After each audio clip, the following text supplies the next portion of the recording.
नमस्कार, SBT news में आपका स्वागत है। पेश है 9 दिसंबर शनिवार दोपहर 1:15 बजे राजस्थान की 15 बड़ी खबरें। इस न्यूज बुलेटिन के प्रायोजक हैं विनी केक एंड मोर। तो सबसे पहले एक नजर डालते हैं आज की हेडलाइंस पर। 10 दिसंबर को तय होगा राजस्थान का नया सीएम। ISIS साजिश केस में महाराष्ट्र कर्नाटक में NIA की छापेमारी। भाजपा की जीत के बाद जोधपुर पहुंचे केंद्रीय मंत्री Gajendra Singh. PM Modi global leader approval list में फिर टॉप पर। क्या मुख्यमंत्री की दौड़ से बाहर हुए बाबा बालकनाथ? और अब खबरें विस्तार से। राजस्थान में सीएम के नाम की घोषणा के कयासों के बीच दिल्ली में राजनीतिक हलचल तेज हो गई है। भाजपा ने रक्षा मंत्री राजनाथ सिंह, सरोज पांडे और विनोद तावड़े को राजस्थान के लिए पर्यवेक्षक नियुक्त किया है। बीजेपी विधायक दल की बैठक रविवार को जयपुर में प्रस्तावित है। इसमें राजनाथ सिंह समेत तीनों पर्यवेक्षक सीएम के नाम को लेकर विधायकों का मन टटोलेंगे। वहीं 15 दिसंबर तक राजस्थान के नए मुख्यमंत्री की शपथ भी हो सकती है, क्योंकि 16 दिसंबर से मलमास शुरू हो रहे हैं। नेशनल इंटेलिजेंस एजेंसी ने शनिवार सुबह देश के 2 राज्यों महाराष्ट्र और कर्नाटक में कुल 44 ठिकानों पर छापेमारी की। छापेमारी के बाद एजेंसी ने पुणे से 13 लोगों को गिरफ्तार किया है। बताया जा रहा है कि ये लोग आतंकी संगठन ISIS से जुड़े हुए हैं। NIA ने महाराष्ट्र के 43 और कर्नाटक के 1 ठिकाने पर सर्च ऑपरेशन चलाया। सबसे ज्यादा ठाणे रूरल में 31 जगह, पुणे में 2, ठाणे सिटी में 9, भयंदर में 1 और कर्नाटक में 1 जगह पर रेड की। जांच एजेंसी के सूत्रों के मुताबिक ISIS से जुड़े एक नेटवर्क को ढूंढ निकाला है, जो भारत में ISIS की विचारधारा को फैलाने की कोशिश कर रहे थे। इस पूरे नेटवर्क को विदेश में बैठे हैंडलर्स चला रहे थे। केंद्रीय जल शक्ति मंत्री गजेंद्र सिंह शेखावत शनिवार को जोधपुर पहुंचे। यहां एयरपोर्ट के बाहर भाजपा कार्यकर्ताओं ने उनका स्वागत किया और नारेबाजी की। शेखावत का स्वागत चर्चा का विषय बन गया। स्वागत के दौरान एक कार्यकर्ता ने "हमारा नेता कैसा हो" का नारा लगाया। इस पर शेखावत ने मुस्कुराते हुए कहा कि "तुम्हारा नेता बने 20 साल हो चुके हैं मुझे"। इस पर सभी कार्यकर्ता हंसने लग गए। सितंबर और अप्रैल में जारी आंकड़ों में पीएम मोदी को 76% रेटिंग मिली है, जबकि फरवरी में पीएम मोदी को 78% अप्रूवल रेटिंग के साथ दुनिया का सबसे लोकप्रिय नेता माना गया था। प्रधानमंत्री नरेंद्र मोदी ग्लोबल लीडर्स की लेटेस्ट अप्रूवल रेटिंग लिस्ट में टॉप पर बने हुए हैं। उन्हें लगातार तीसरी बार 76% अप्रूवल रेटिंग मिली है। वहीं फरवरी में पीएम मोदी को 78% अप्रूवल रेटिंग के साथ दुनिया का सबसे लोकप्रिय नेता माना गया था।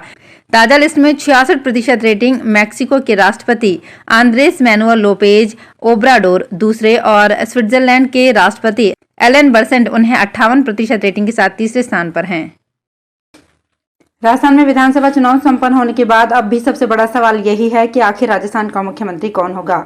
पिछले कुछ समय से राजस्थान के 1.5 दर्जन से ज्यादा नेताओं के नाम मुख्यमंत्री की रेस में चल चुके हैं। इसी बीच सांसद से विधायक बने बाबा बालकनाथ ने एक ट्वीट कर सियासी गलियारे में चल रही चर्चाओं पर विराम लगा दिया है।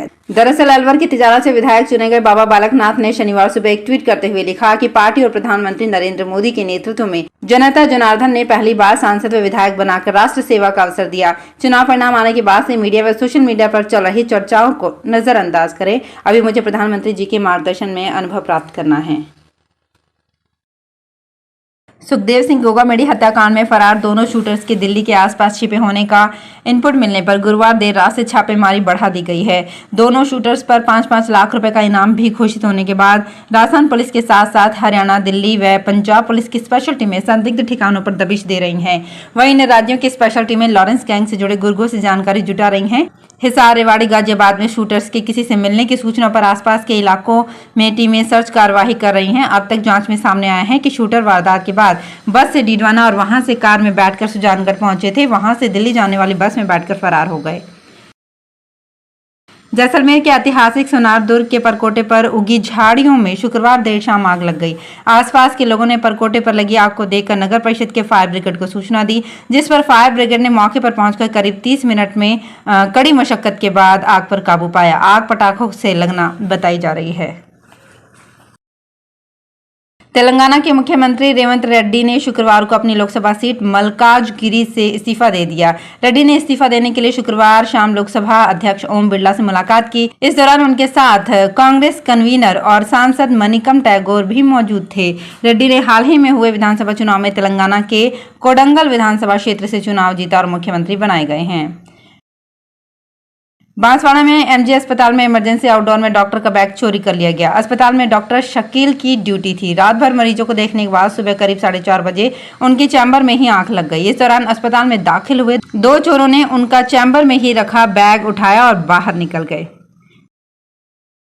जोधपुर में राजस्थान हाईकोर्ट लॉयर्स एसोसिएशन के अध्यक्ष पद पर वरिष्ठ अधिवक्ता आनंद पुरोहित तथा एडवोकेट्स एसोसिएशन के अध्यक्ष पद पर रत्नाराम ठोलिया चुने गए हैं। ठोलिया ने 16 बार अध्यक्ष रहे रणजीत जोशी को 530 वोट से हराकर जीत हासिल की। लॉयर्स एसोसिएशन के उपाध्यक्ष पद पर पिंटू पारिक ने बाजी मारी। जनरल सेक्रेटरी मनीष टाक और जॉइंट सेक्रेटरी पद पर ऋषि सोनी निर्वाचित हुए। प्रधानमंत्री नरेंद्र मोदी ने शनिवार को सुबह करीब 10:30 बजे वीडियो कॉन्फ्रेंसिंग के माध्यम से फिनटेक से जुड़े हुए global thought leadership platform infinity forum के दूसरे संस्करण को संबोधित किया। ये फोरम ऐसा मंच है जहां दुनिया भर से प्रगतिशील विचार, गंभीर समस्याएं, नई टेक्नोलॉजी की तलाश की जाती है, उन पर चर्चा की जाती है और समाधानों व अवसरों में विकसित की जाती है। पशुपालन सम्मान योजना वर्ष 2023-24 के तहत पशुपालक पुरस्कृत किए जाएंगे। 29 दिसंबर तक इसके लिए आवेदन किया जा सकता है। इसमें पाली जिले के प्रगतिशील एवं नवाचार वाले पशुपालक पुरस्कृत होंगे। चयन समिति प्रत्येक पंचायत समिति व तहसील स्तर पर 3 स्थानों के लिए पशुपालकों की वरिष्ठता निर्धारित कर सूची बनाएगी। जिला स्तर पर 3 स्थानों के लिए पशुपालकों की सूची तैयार की जाएगी। जिला स्तर पर चयनित पशुपालकों में से राज्य स्तर पर 2 पशुपालकों का चयन किया जाएगा। विभाग के निदेशक डॉक्टर भवानी सिंह राठौड़ और संयुक्त निदेशक डॉक्टर नित्यानंद पाठक ने इस बात की जानकारी दी। राजस्थान अनुसूचित जाति जनजाति वित्त एवं विकास निगम राजसमंद द्वारा प्रधानमंत्री अनुसूचित जाति अभ्युदय योजना पीएम अजय योजना वित्तीय वर्ष 2023-24 के तहत जिले के ग्रामीण एवं शहरी क्षेत्र के बेरोजगारों से आवेदन मांगे गए हैं। इसमें अनुसूचित जाति के परिवारों और व्यक्तियों को स्वरोजगार हेतु पीएम अजय योजना के अंतर्गत विभिन्न कार्यों जिसमें किराना की दुकान, ब्यूटी पार्लर, रेडीमेड गारमेंट, चमड़ा कार्य, सिलाई कार्य, वेल्डिंग कार्य, डेयरी उद्योग, फूड प्रोसेसिंग, लघु व्यवसाय, ऑटोमोबाइल रिपेयरिंग, मोबाइल शॉप के लिए बैंकों के माध्यम से ऋण उपलब्ध कराया जाएगा। आज दोपहर 1 बजे बाद राजस्थान भाजपा कार्यालय में प्रदेश अध्यक्ष सीपी जोशी प्रेस कॉन्फ्रेंस करेंगे। इस दौरान जोशी विधायक दल की बैठक, पर्यवेक्षक और विधायकों के जयपुर पहुंचने को लेकर अधिकृत जानकारी दे सकते हैं। आईजीएनपी के प्रथम चरण के किसानों को 31 दिसंबर तक 4 में से 2 समूह में सिंचाई पानी मिलने की उम्मीद जग चुकी है।